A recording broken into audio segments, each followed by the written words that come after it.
침침한 눈이 밝아지고 뱃살이 쏙 빠지려면 단호박을 이렇게 드셔야 합니다. 호박이 넝쿨채에 굴러 떨어졌다라는 표현 아시나요? 큰 힘을 들이지 않으면서 우연히 좋은 일이 생기거나 큰 성과를 거둘 때 이런 속담 쓰이죠? 옛부터 단호박은 그 자체로 맛있고 영양가가 풍부한 식품으로 많은 사랑을 받아온 채소인데요. 맛있는 단호박이 우리 건강에 다양한 효능을 제공하는 사실 알고 있나요? 그리고 단호박에 관한 건강한 삶을 사는데 도움이 되는 정보들 같이 알아보실게요. 단호박은 맛도 좋고 건강에 많은 효능을 가지고 있는 정말 훌륭한 식품인데요. 이런 단호박의 놀라운 효능들 5가지 바로 알려드릴게요. 단호박의 첫 번째 효능은 바로 심혈관 건강 개선입니다. 단호박에는 불포화 지방산과 식이섬유가 풍부하게 들어있는데 이런 성분들이 혈중 콜레스테롤 수치를 조절하고 혈액순환을 원활하게 도와줍니다. 또한 이 불포화 지방산은 체내에 축적된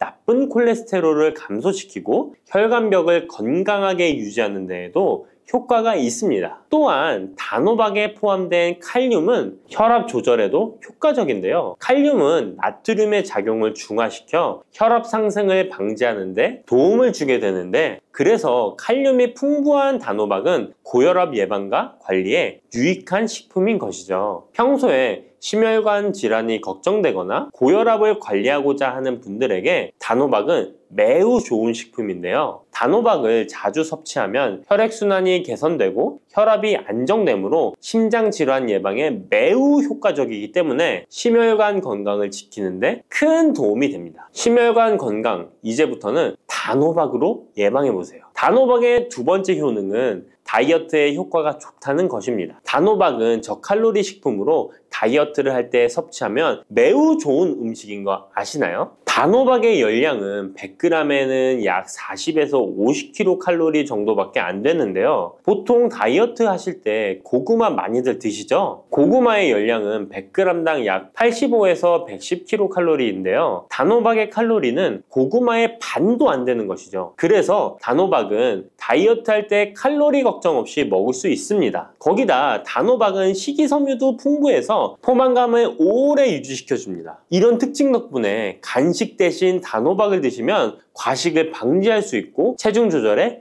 효과적입니다. 또한 단호박의 식이섬유는 소화가 잘 되지 않아서 장에 천천히 흡수되기 때문에 혈당 조절에도 유익한데요. 급격한 혈당 상승을 막아주어 다이어트 중에도 혈당이 급격히 떨어지지 않게 도와주죠. 또한 다이어트 중에 발생할 수 있는 변비를 예방할 수 있기 때문에 체중 감량을 도울 뿐만 아니라 장 건강도 함께 챙길 수 있습니다. 다이어트 중이라면 단호박을 간식이나 식사 대용으로 활용해보세요. 맛도 좋고 영양도 풍부한 최고의 다이어트 식품입니다. 단호박의 세 번째 효능은 바로 눈 건강에 도움이 된다는 점입니다. 단호박에는 당근과 마찬가지로 비타민 A와 베타카로틴이 풍부하게 들어있는데요. 이 두 성분은 우리 눈의 건강을 지키는데 아주 중요한 역할을 합니다. 비타민 A는 눈의 망막을 건강하게 유지하는 데 도움을 주고 시력 저하를 예방하는 데 효과적이에요. 특히 야맹증 예방에도 도움을 줄 수가 있죠. 그리고 베타카로틴은 강력한 항산화 작용을 해주기 때문에 눈의 피로를 덜어주고 눈의 노화를 늦추는 데도 도움을 줍니다. 혹시 하루 종일 스마트폰이나 모니터를 자주 보고 있지는 않으신가요? 화면을 계속 들여다보는 현대인들에게는 이 단호박에 들어있는 비타민 A는 특히 중요한 영양소라고 할 수 있죠. 눈이 피로하거나 건조감을 느끼신 분들에게 단호박은 자연적인 해결책이 될 수 있습니다. 단호박을 섭취하면 눈 건강을 지키고 나이가 들면서 생길 수 있는 시력 저하나 노화 방지에도 도움을 줄 수 있습니다. 단호박은 정말 건강에 많은 이점이 있는 식품이죠. 단호박의 놀라운 효능 네 번째는 면역력 강화입니다. 단호박에는 비타민 C와 아연이 풍부하게 들어있죠. 비타민 C는 면역 세포를 활성화시켜 감염 예방에 큰 도움을 주고 아연은 백혈구의 생성을 돕고 체내에서 염증 반응을 조절하여 면역 체계가 정상적으로 작동할 수 있게 도와줍니다. 이뿐만 아니라 단호박에 들어있는 항산화 물질들은 우리 몸의 세포를 보호하고 염증을 줄여 면역 기능을 더욱 향상시키는 데 도움을 주는데요. 특히 겨울철이나 환절기에 감기나 독감 예방을 위해 면역력 강화를 원하신다면 단호박을 꾸준히 섭취하시는 것이 좋은 식습관이 될 수 있습니다. 또 자주 피로감을 느끼거나 감기 등에 쉽게 걸리는 분들에게 단호박은 아주 좋은 식품이라는 것 알고 계시면 도움이 될 거예요. 단호박의 효능 5번째는 부종과 붓기를 개선하는 데 도움을 주는 것입니다. 붓기에 호박이 좋다는 거 모르시는 분 없으시죠? 우리가 수술이나 시술을 받고 얼굴이 부을 때 약국에서 단호박즙 같은 거를 파는 것도 많이 보셨죠? 이는 단호박에는 칼륨이 풍부한데 칼륨은 체내에 있는 나트륨과 균형을 맞춰주고 몸 안에 불필요한 수분을 배출하는 역할을 합니다. 그래서 부종을 완화하고 몸의 붓기를 개선하는데 효과적이죠. 특히 평소에 손이나 발, 얼굴 등이 자주 붓는 분들에게 단호박을 섭취하면 체내 나트륨 농도를 조절해줘서 불필요한 수분이 빠져나가면서 붓기가 자연스럽게 완화될 수 있습니다. 이렇게 효능이 많은 단호박을 어떻게 섭취하느냐에 따라 그 효과가 달라질 수 있다는 사실 알고 계시나요? 섭취 방법에 따라 효능의 50%만 섭취하게 될 수도 있고 또 100%로 바뀔 수도 있는데요. 단호박 효능 100%로 섭취하는 방법 바로 소개해 드릴게요.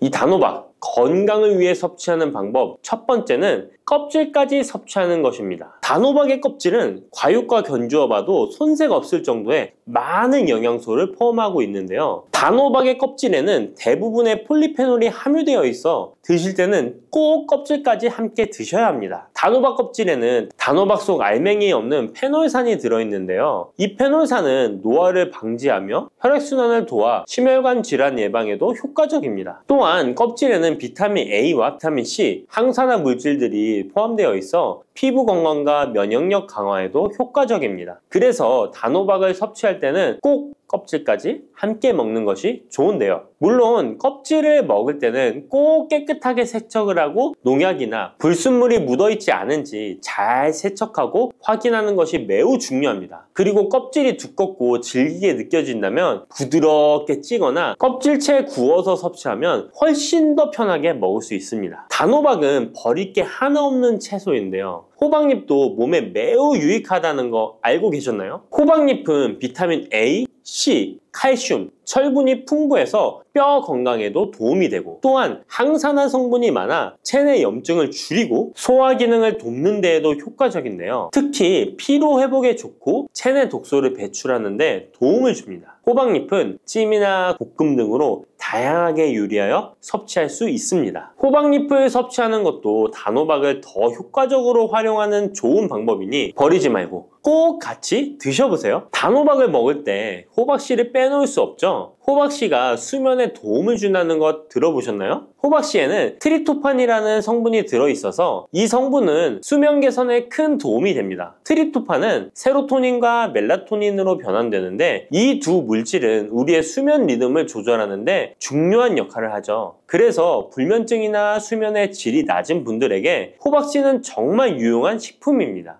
또한 단백질과 건강한 지방이 풍부하여 혈당 조절에도 도움을 줄 수 있는데요. 혈당이 급격히 오르거나 내리는 것을 막아주고 당뇨병 예방에 효과적입니다. 그래서 호박씨는 다이어트에 매우 좋고 식사 후 간식으로 섭취하면 포만감을 오래 유지시킬 수 있습니다. 여담으로 우리 다른 사람의 단점을 뒤에서 이야기하는 것을 보고 뒷담화한다고 하고 호박씨 깐다고도 하잖아요. 과연 어떤 것 때문에 이런 이야기가 나왔을까요? 저도 궁금합니다. 아시는 분은 알려주세요. 이렇게 단호박은 아주 건강에 좋은 식품이지만 섭취 시 주의할 점이 있는데요. 건강을 지키기 위한 몇 가지 단호박 섭취 유의사항을 알아볼게요. 첫 번째는 껍질 섭취 시 소화 문제입니다. 단호박의 껍질은 건강에 많은 효능이 있지만 소화가 어려운 경우도 있을 수 있는데요. 특히 소화 기능이 약한 분들이나 위장에 민감한 분들은 껍질이 소화되지 않거나 불편함을 느낄 수 있습니다. 이런 분들은 단호박 껍질을 제거하고 속만 섭취하는 것이 좋습니다. 아니면 껍질을 먹을 때는 반드시 부드럽게 조리하여 섭취해서 소화 불량이나 복부 팽만감을 최대한 피하게 해야 합니다. 두 번째 유의사항은 알레르기 반응입니다. 단호박은 일반적으로 알레르기 반응을 일으키는 경우가 드물지만 일부 사람들은 호박에 알레르기가 있을 수 있는데요. 특히 호박이나 호박씨에 민감한 분들은 섭취 후 발진이나 가려움 등의 증상을 경험할 수 있습니다. 이런 증상이 나타난다면 단호박 섭취를 바로 중지하고 알레르기 전문의와 상담하는 것이 좋습니다. 알레르기 반응은 개인의 체질에 따라 다를 수 있기 때문에 처음 먹을 때는 소량으로 섭취하여 반응을 확인하는 것이 안전하다는 거 기억해 주세요. 단호박 섭취에 유의해야 할 사항 세 번째는 신장질환이 있는 사람의 섭취입니다. 단호박은 칼륨이 풍부한 식품인데요. 신장 기능이 약한 분들은 칼륨 과다 섭취가 문제가 될 수 있습니다. 칼륨이 과잉 섭취되면 신장에 부담을 줘서 부종이나 혈압 상승 등의 문제가 발생할 수 있기 때문인데요. 신장 질환이 있는 사람은 칼슘 섭취를 조절해야 하므로 단호박을 섭취하기 전에 반드시 의사와 상담하는 것이 좋습니다. 신장에 문제가 있는 분들은 단호박 섭취 시에 본인에게 맞는 양을 조절하여 섭취해야 합니다. 네 번째, 단호박 섭취 시 유의사항은 다이어트 시 과잉 섭취입니다. 아까 얘기 드렸듯이 단호박은 다이어트에 유익한 식품이라고 했잖아요. 하지만 다이어트에 도움이 되는 단호박도 조리 방법에 따라 칼로리가 달라질 수 있습니다. 예를 들어 단호박을 버터나 크림 등 고칼로리 재료와 함께 조리하면 그만큼 칼로리가 높아져서 다이어트에 좋지 않을 수 있습니다. 다이어트를 하시는 분들은 단호박을 찌거나 구운 방법으로 조리하고 고칼로리 재료를 피하는 것이 건강하고 성공적인 다이어트를 위해서 꼭 필요합니다. 또한 단호박에 포함된 당분은 비교적 낮지만 당뇨가 있는 사람은 과도하게 섭취하지 않도록 주의해야 합니다. 마찬가지로 다이어트 중에도 혈당의 급격한 상승을 막기 위해 적당량을 섭취하는 것이 중요합니다. 팥을 이렇게 드시면 당뇨 사라지고 뱃살 쏙 빠져요. 여러분, 겨울에 동지가 되면 우리가 무엇을 먹나요? 바로 팥죽이죠. 또 겨울 간식으로 이 팥이 들어간 붕어빵, 호빵 같은 간식도 자주 먹는데요. 이 팥과 함께 먹으면 보약과 같은 효과를 만들 수 있는 식품들도 있고 또 잘못 먹으면 오히려 건강에 마이너스가 되는 음식도 있습니다. 그래서 오늘은 이 팥의 효능 8가지와 드실 때 주의할 점, 그리고 함께 드시면 좋은 음식 4가지에 대해 알려드리겠습니다. 팥하면 생각나는 음식이 있으신가요? 저는 사람들이 평소에 팥을 많이 안 먹는다고 생각했는데 의외로 팥이 들어간 음식이 많이 있더라고요. 대표적인 음식은 시루떡이 있고요. 겨울에 간식으로 많이 먹는 붕어빵, 또 제과점에서 사 먹는 빵들에도 팥이 많이 들어있습니다. 여름엔 팥빙수도 많이 먹고요. 겨울엔 팥죽도 종종 먹게 됩니다. 자, 이런 팥 요리를 집에서 해먹는 경우도 많은데 팥을 집에서 직접 삶을 때 혹시 소다를 넣고 삶는 분들 많으시지 않나요? 팥을 삶을 때 소다를 넣게 되면 팥의 색상이 더욱 선명해지고 팥을 더욱 부드럽게 해주어 팥을 삶는 데 걸리는 시간을 단축시켜주기 때문인데요. 하지만 앞으로는 절대 소다를 사용하시지 마시기 바랍니다. 그 이유는 소다를 넣고 팥을 삶게 되면 팥의 영양소가 파괴돼서 팥에 좋은 성분을 먹을 수 없게 되기 때문인데요. 자, 그래서 어떻게 팥 요리를 하는 게 좋은지 알려드릴게요. 팥을 삶을 때 먼저 흐르는 물에 깨끗이 세척해서 이물질을 제거 주시고요. 물에 담가 약 4시간 정도 불려주십니다. 그렇게 불린 팥을 물에 넣어 삶아주면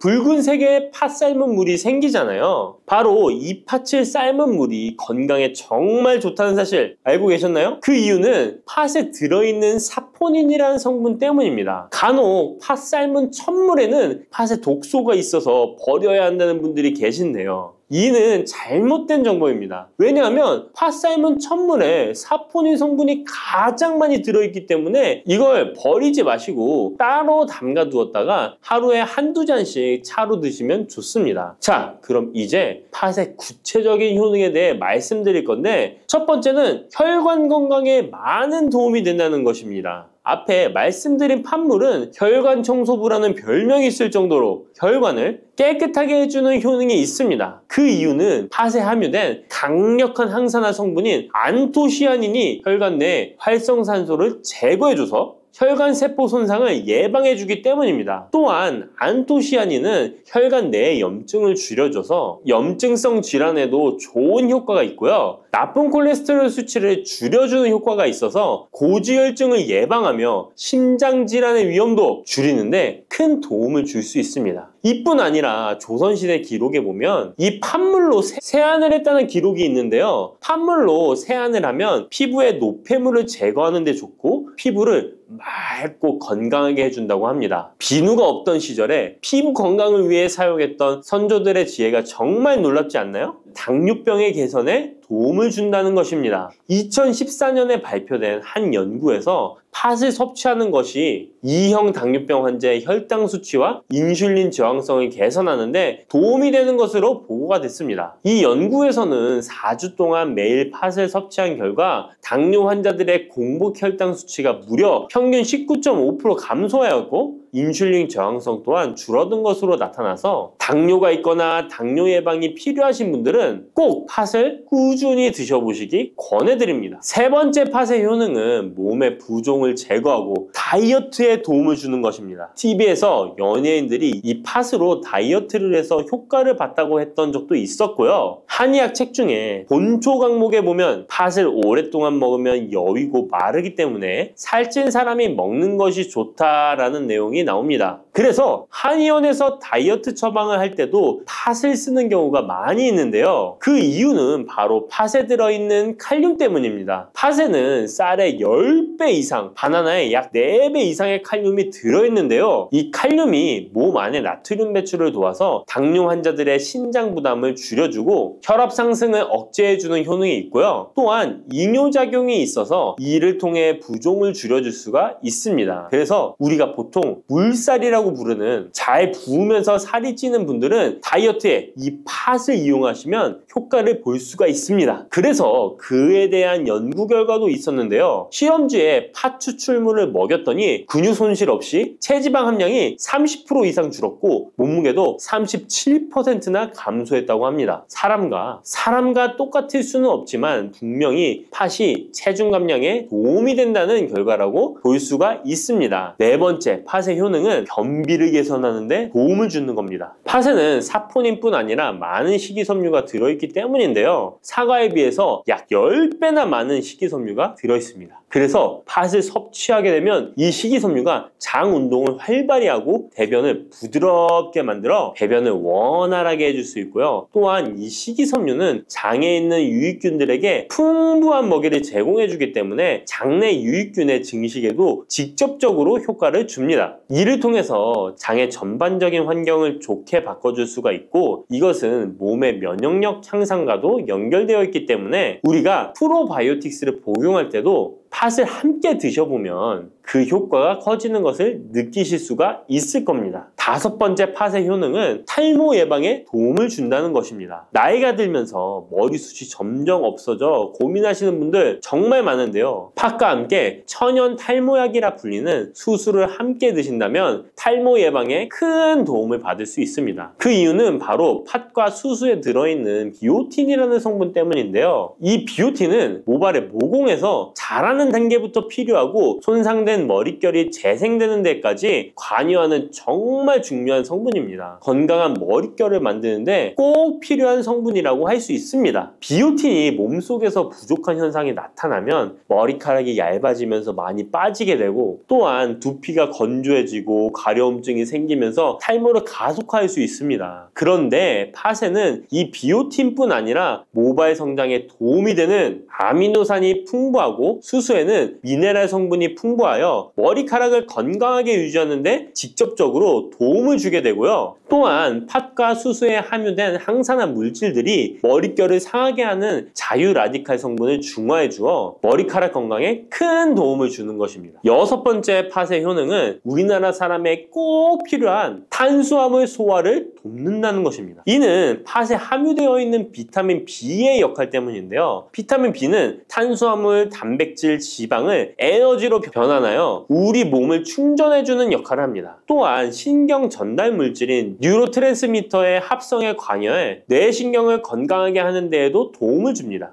팥을 잘 섭취하면 뇌를 건강하게 해주어 치매 예방에도 도움이 되는 것입니다. 자, 앞에서 팥과 함께 먹으면 좋은 음식이 수수가 나왔는데요. 하나 더 말씀드릴게요. 바로 호박입니다. 호박은 기본적으로 여러 영양 성분이 풍부하지만 호박에는 비타민 B가 없어서 호박과 팥을 함께 드시면 서로의 부족한 부분을 채워줄 수가 있고요. 또한 호박에도 소화 기능을 개선해주는 기능이 있어서 팥과 함께 드시면 시너지 효과가 있고요. 그리고 팥처럼 호박에도 이뇨작용이 있는데요. 팥과 호박의 이뇨작용은 과정이 약간 다릅니다. 팥은 몸속의 부종, 노폐물과 독소를 빨아들여서 배출하는 이뇨작용을 하는 것이고요. 호박은 신장에서 만들어지는 호르몬의 분비를 억제하여 이뇨작용을 촉진하게 되는데, 이렇게 되면 신장에 과다하게 축적되는 수분을 배출하는 역할을 해줄 수가 있어서 더 도움이 될 수 있습니다. 7번째 팥의 효능은 빈혈을 개선하는 데 도움을 주는 것입니다. 보통 우리 몸에 철분이 부족해지면 빈혈 증상이 나타나죠. 빈혈로 인해 어지러움, 두통, 체력 저하 등의 증상이 나타나게 되는데, 팥에는 앞에서 얘기한 단백질, 식이섬유, 칼륨, 비타민, 비오틴뿐만 아니라 바로 칼슘과 철분 또한 풍부합니다. 팥에 함유된 철분의 함량이 우유의 약 100배나 된다는 사실 알고 계셨나요? 그래서 팥을 드시면 철분 부족으로 인한 빈혈을 개선하는데 도움이 되기 때문에 빈혈 있으신 분들은 꼭 기억하시면 좋겠습니다. 8번째 팥의 효능은 스트레스를 줄여주는데 도움을 준다는 것입니다. 팥에 함유된 비타민 B가 신경계를 안정화시켜주는 효과가 있어서 스트레스로 오는 증상들을 줄여줄 수가 있고요. 또 팥에는 마그네슘의 함량도 높은데요. 마그네슘 또한 신체의 스트레스 반응을 조절하는 데 중요한 역할을 합니다. 팥 속에 들어있는 마그네슘을 통해서 스트레스로부터 몸이 회복되는 데 도움을 받을 수가 있습니다. 그리고 팥에는 복합탄수화물도 풍부한데요. 복합탄수화물은 천천히 소화되어 급격한 혈당 상승을 방지하고 일정한 에너지 공급을 유지하는 데 도움이 됩니다. 이는 스트레스 상황에서도 안정적인 에너지 공급을 유지할 수 있게 해줘서 스트레스를 관리하는 데 도움이 될 수 있습니다. 이렇게 좋은 팥도 드실 때 주의사항이 있는데요. 과하게 많이 드시면 이뇨작용 때문에 몸에 무리를 줄 수 있는데요. 이를 방지할 수 있는 방법이 있습니다. 바로 찹쌀과 함께 드시는 겁니다. 팥죽을 끓일 때 찹쌀을 넣어 함께 죽을 만드는 경우도 있고, 쫄깃쫄깃한 찹쌀로 경단, 새알을 만들어 넣어 먹는 경우도 있죠. 선조들의 지혜가 정말 놀라운데요. 이렇게 찹쌀과 팥을 함께 드시면 팥 때문에 몸 안에 수분이 과하게 빠져나가는 것을 찹쌀이 막아줘서 문제가 생기지 않게 해주는 것입니다. 그리고 다른 주의사항은 팥의 찬 성질인데요. 그래서 장이 좋지 않은 분들이 팥물을 많이 드시게 되면 소화불량, 복부팽만, 복부 통증을 일으킬 수 있으니까 주의하셔서 조금씩 드셔보시는 게 좋고요. 만약에 이런 점이 불편한 경우에는 생강과 함께 드시면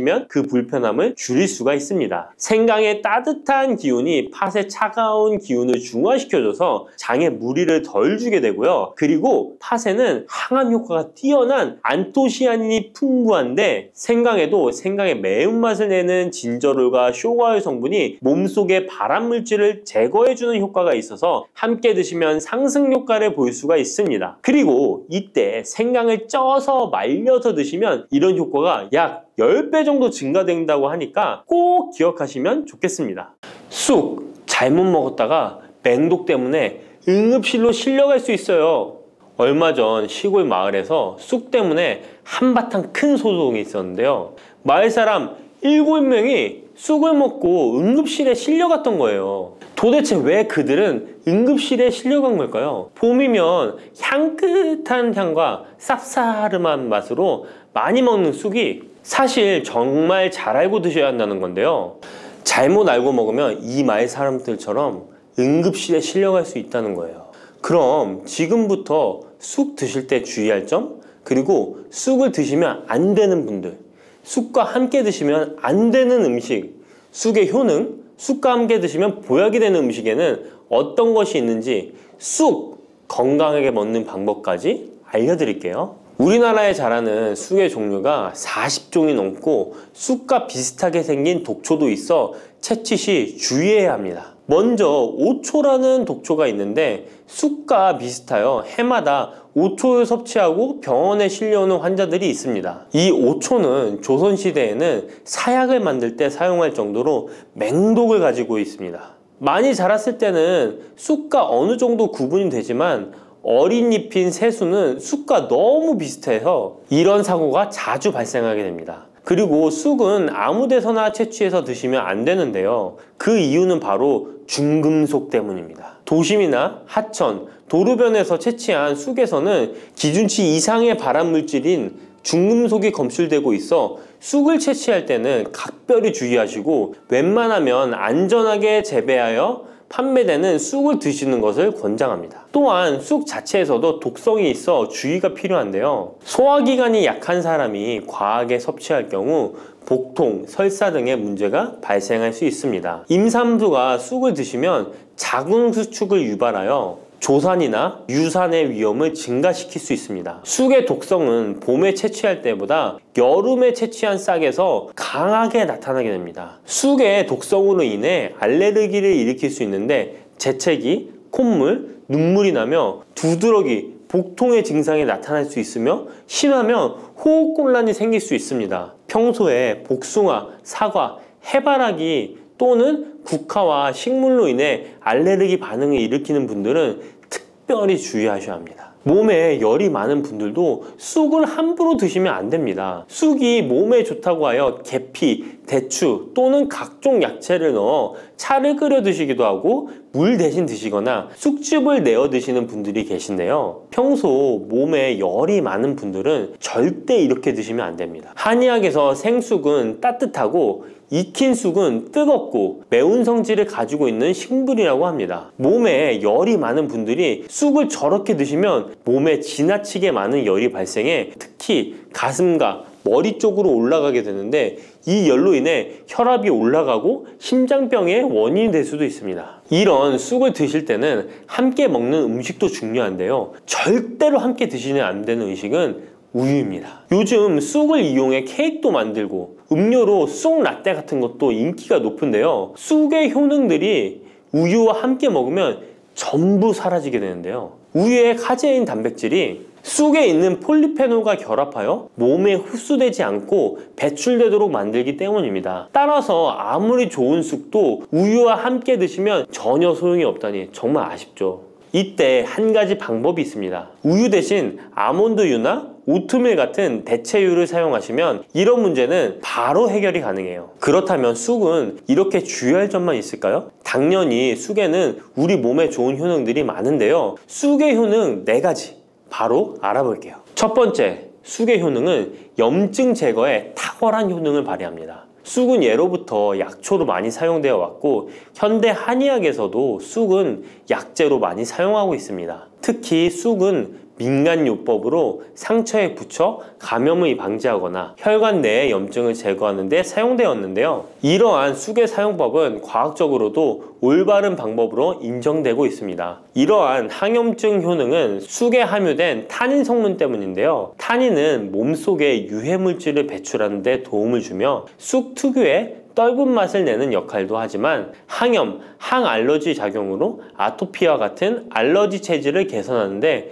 도움을 주기도 합니다. 그리고 혈액 정화 작용을 해주는 클로로필 성분이 풍부하여 혈관 내에 나쁜 콜레스테롤을 흡착하여 배출해 주어 혈액순환을 원활하게 해줍니다. 이뿐 아니라 클로로필은 혈액 내에 해로운 병균을 제거해주는 백혈구의 수를 늘려 염증을 억제하는 데 탁월한 효능을 발휘해 줍니다. 두 번째 쑥의 효능은 당뇨 개선에 탁월합니다. 쑥에는 이눌린이라는 수용성 식이섬유가 풍부한데요. 이 성분은 장에서 포도당의 흡수를 느리게 만들어 식후의 혈당이 급격히 오르는 것을 예방해 줍니다. 건강한 성인을 대상으로 한 최근의 한 연구에서는 이들이 쑥 추출물을 먹고 난 후에 식후 혈당이 눈에 띄게 낮아진 결과를 확인할 수 있었습니다. 그리고 클로로겐산이라는 성분이 많아 간에서는 포도당의 합성을 억제하고 근육에서는 포도당의 이용을 촉진해서 혈당 조절에 큰 역할을 해준답니다. 실제 연구에서도 클로로겐산은 공복 혈당과 당화혈색소가 크게 낮아지고 인슐린 감수성이 높아지는 좋아진 사실도 밝혀졌습니다. 그런데 이 두 가지 성분보다도 훨씬 더 중요한 것이 있는데요. 그것은 바로 시네올입니다. 시네올이 혈당 조절에 결정적인 역할을 하는데요.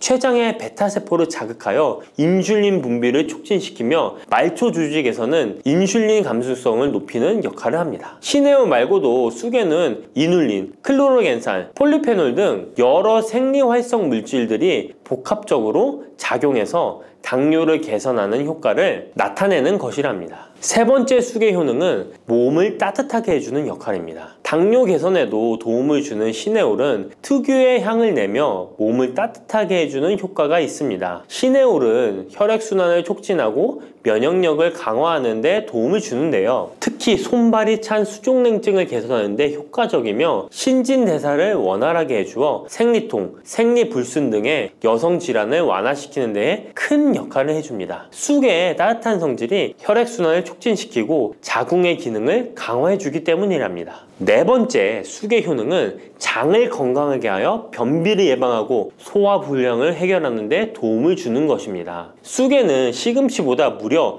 3배나 많은 식이섬유를 가지고 있어 장 운동을 촉진하고 변비 및宿便 제거에 탁월합니다. 또한 시네올은 위장 점막의 염증을 완화하고 위장 내 유해균을 제거하여 소화장애를 예방하는 데 도움을 줍니다. 그리고 쑥에 함유된 비타민 A는 장내의 점막을 보호하여 장 건강을 유지하는 데 도움을 주며 항산화 작용에 뛰어난 비타민 C는 장내 유해균을 제거해 주어 장내 환경을 건강하게 해줍니다. 평소 소화가 잘 되지 않는 분은 쑥을 섭취하셔서 답답하고 더부룩한 증상을 해결하면 정말 좋겠죠? 근데 쑥을 드실 때 쑥만 드시는 게 아니잖아요. 다른 음식들과 같이 드시는데 쑥도 궁합이 맞는 음식이 따로 있다는 거 아시나요? 이렇게 몸에 좋은 쑥도 함께 드시면 보약이 되는 찰떡궁합 음식이 있습니다. 쑥과 함께 드시면 보약이 되는 첫 번째 음식은 쌀입니다. 쑥하면 생각나는 음식이 쑥떡 아닌가요? 어릴 적 쑥개떡을 맛있게 먹었던 기억이 있는데요. 쑥떡은 우리나라 사람들에게 사랑받는 음식입니다. 많은 분들이 나이가 들며 당뇨도 많이 생기고 혈당이 오르는 것을 염려하여 쌀밥을 줄이시는 경우가 많이 있는데요. 쌀은 우리 식단에서 빼놓을 수 없죠. 쌀은 70% 이상이 녹말로 구성되어 있어 우리 몸에 필요한 에너지를 제공하는 핵심 원료입니다. 이 녹말은 우리 몸에 거의 완벽하게 흡수되는데요. 쌀에는 6% 이상의 단백질도 함유되어 있어 근육에 필요한 활력과 에너지를 보충해주는 역할도 합니다. 하지만 쌀에는 지방,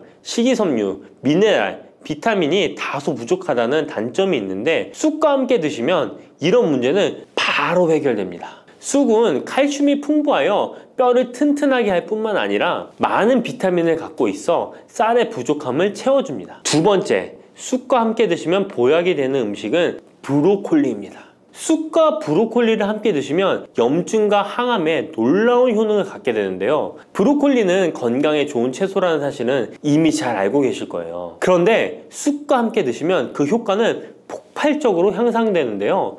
우선 철분의 흡수율이 2배 이상 높아집니다. 특히 철분이 부족한 산모뿐만 아니라 모든 연령대의 여성들에게 좋은 식품이 됩니다. 그리고 서로의 무기질과 비타민의 구성이 좋아 염증 해소에 정말 대단한 시너지 효과를 발휘하게 되는데요. 혈액이 산성화되어 염증이 생기는 것을 원천 차단해주고 세균에 대한 저항력도 길러주어 최고의 항암식품이 된답니다. 쑥과 브로콜리의 식이섬유가 함께 작용하면 놀라운 효능을 발휘합니다. 쑥에는 아테미신산이라는 식이섬유가 풍부한데 이 성분이 간에서 중성지방의 대사를 원활하게 하는데 도움을 줍니다. 이렇게 되면 지방간도 해결되며 몸에 지방이 저장되는 것을 막아주어 다이어트와 붓기 제거, 특히 뱃살 제거에 탁월합니다. 세 번째, 쑥과 함께 드시면 보약이 되는 음식은 계란입니다. 쑥과 함께 계란을 드시면 나이가 들면 많이 생기는 신경통과 손발 저림 증상을 해결할 수 있습니다. 특별히 여성들에게 도움이 많이 되는데요. 쑥의 따뜻한 성질로 인해 혈액순환이 잘 되고 몸의 붓기와 독소를 제거해주는 효과가 좋아 신경통, 저림 같은 증상을 진정시키는데 놀라운 효능을 발휘하는 것입니다. 계란의 단백질과 쑥이 만나 근육을 단단하게 만들어줍니다. 계란에는 단백질과 항산화 성분이 풍부하지만 비타민 C가 부족한데 쑥에 많은 비타민 C가 있어 계란의 부족한 부분을 채워줍니다. 쑥의 칼륨과 미네랄은 혈액 속에서 세포의 균형을 지켜주고 폐를 정화하여 폐 질환도 완화시켜줍니다. 또한 골다공증과 같은 뼈 질환을 예방해주기도 합니다. 그리고 쑥과 계란을 함께 드시면 뇌 건강에도 좋은데요. 계란의 콜린과 쑥의 비타민이 함께 기억력과 인지 능력을 향상시켜주고 뇌세포를 보호하여 치매를 예방해줍니다. 네 번째, 쑥과 함께 드시면 보약이 되는 음식은 콩나물입니다. 콩나물과 쑥은 식이섬유와 필수 아미노산이 풍부하여 소화 기능을 강화시키는데 탁월한 시너지를 발휘합니다. 콩나물에는 다양한 비타민과 미네랄이 풍부하여 자연적인 비타민 보충제 역할을 합니다. 콩나물에는 지방이 적지만 이를 쑥과 함께 섭취함으로써 체내의 염증을 줄이고 면역력 강화에 필요한 비타민 C와 비타민 E를 보충할 수 있습니다. 쑥과 콩나물을 함께 드시면 피부 건강에도 매우 유익합니다. 콩나물이 함유된 실리카와 쑥의 비타민이 함께 작용하여 피부 탄력과 보습을 개선할 뿐만 아니라 노화를 예방하니 정말 좋은 궁합인데요. 쑥과 함께 먹으면 좋은 음식은 이렇게 많은데요. 그렇다면 쑥은 어떻게 먹어야 건강하고 맛있게 먹을 수 있을까요? 쑥떡 같은 음식은 이미 잘 알고 계시죠? 쑥을 잘 세척하여 말린 다음에 가루로 만들어 두시면 여러 요리에 사용하기 편리하고 오랫동안 보관하기에도 좋아요. 요거트에 쑥가루를 섞어 드시면 혈당 관리와 더불어 장 건강에도 도움이 됩니다. 밥 지을 때 잡곡과 함께 쑥을 넣어도 좋고 쑥 부침개, 쑥 전병 등을 만들어 드셔도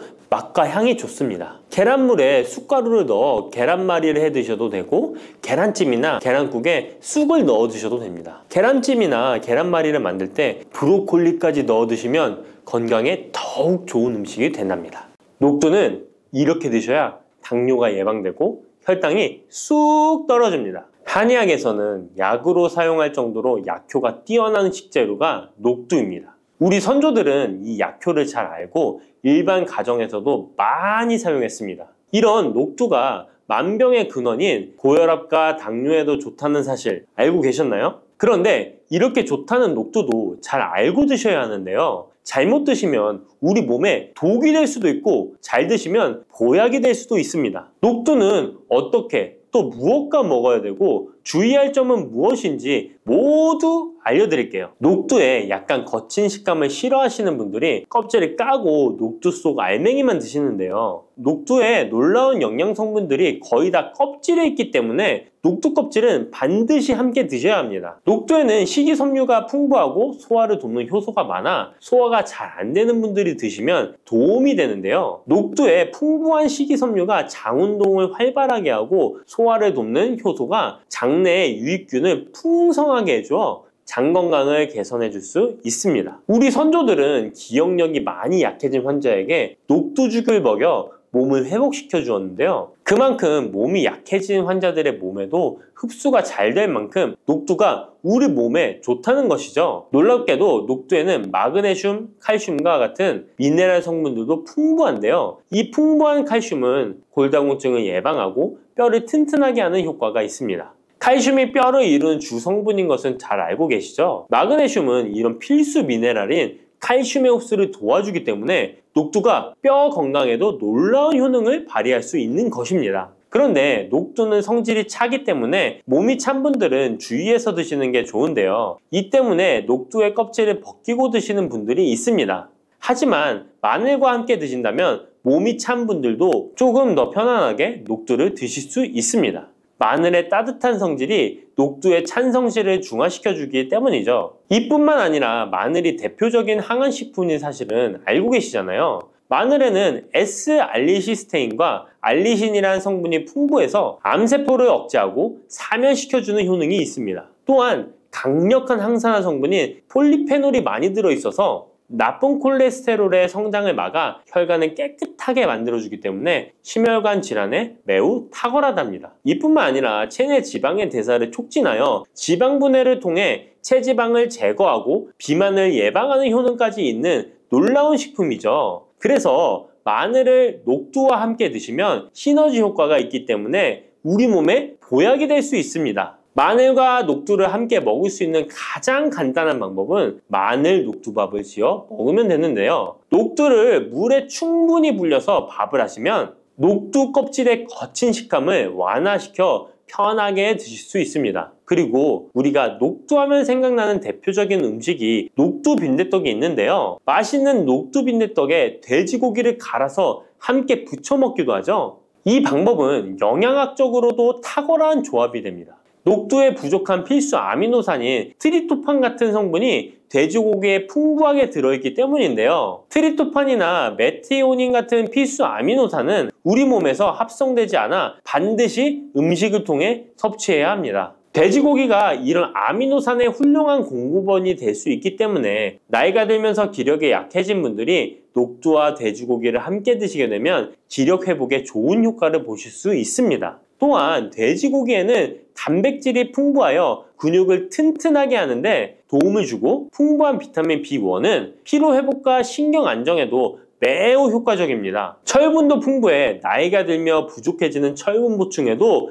효과를 볼 수 있고 필수 지방산인 리놀렌산이 많아 동맥경화와 고혈압 같은 성인병의 예방, 아연, 셀레늄, 비타민 B6 등의 영양소가 면역력을 강화하는 데에도 도움을 줍니다. 녹두는 또한 혈당을 낮춰주고 인슐린 감수성을 높여주는 효능이 있어서 당뇨 관리에도 너무 좋은 식품인데요. 풍부한 식이섬유는 소장에서 당의 흡수를 지연시켜주고 다양한 미네랄과 비타민이 당뇨로 인한 합병증을 예방하는 데에도 좋은 효능이 있습니다. 이때 팥과 함께 드시면 이런 효과들이 매우 높아집니다. 팥은 강력한 항산화 성분인 안토시아닌이 풍부해서 혈관의 활성산소를 제거해주고 혈관세포의 손상을 예방해줘서 혈관을 깨끗하고 건강하게 해줄 수 있습니다. 2014년에 발표된 한 연구에서 팥을 섭취하는 것이 2형 당뇨병 환자의 혈당 수치와 인슐린 저항성을 개선하는 데 도움이 되는 것으로 보고됐습니다. 이 연구에서는 4주 동안 매일 팥을 섭취한 결과 당뇨 환자들의 공복 혈당 수치가 평균 19.5% 감소하였고 인슐린 저항성이 감소하는 결과를 볼 수 있었습니다.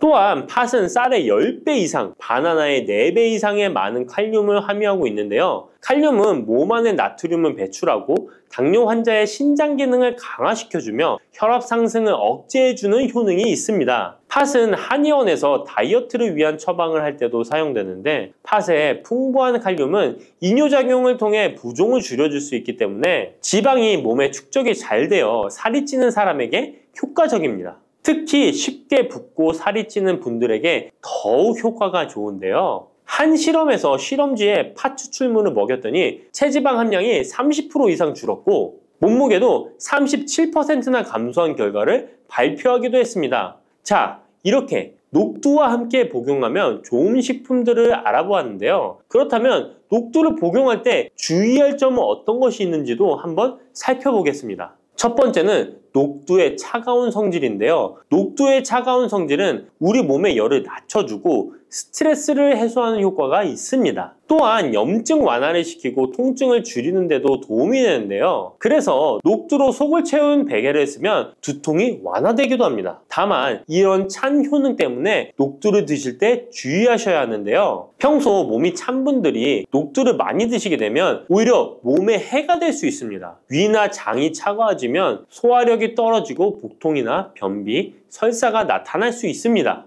이런 분들이 녹두를 드시려면 앞에서 알려드린 대로 마늘과 함께 드셔보시기 바랍니다. 그리고 두 번째 주의할 점은 바로 녹두의 강력한 해독작용입니다. 녹두의 해독작용은 우리 몸의 중요한 장기 중 하나인 간에 많은 도움을 주는데요. 간은 우리 몸의 독소를 해독하는 역할을 맡고 있는데 녹두가 이런 간의 해독 기능을 도와주게 됩니다. 녹두의 풍부한 단백질과 펩타이드는 간 해독작용에 필요한 글루타치온의 원료를 공급해주며 체내에 중금속과 독성물질과 결합하여 몸 밖으로 내보내는 역할을 하게 됩니다. 특히 중금속 해독 연구에서는 납, 카드뮴 등의 흡수를 억제하거나 배출을 도와서 독성 완화 효과를 보여주기도 했습니다. 하지만 이런 효과가 우리가 보약을 복용하는 경우에는 상극이 될 수 있습니다. 보약의 효과가 녹두의 해독작용 때문에 많이 사라져버릴 수 있기 때문입니다. 그래서 한의원에서 한약을 지으면 녹두나 숙주나물을 먹지 말라고 얘기하는 겁니다.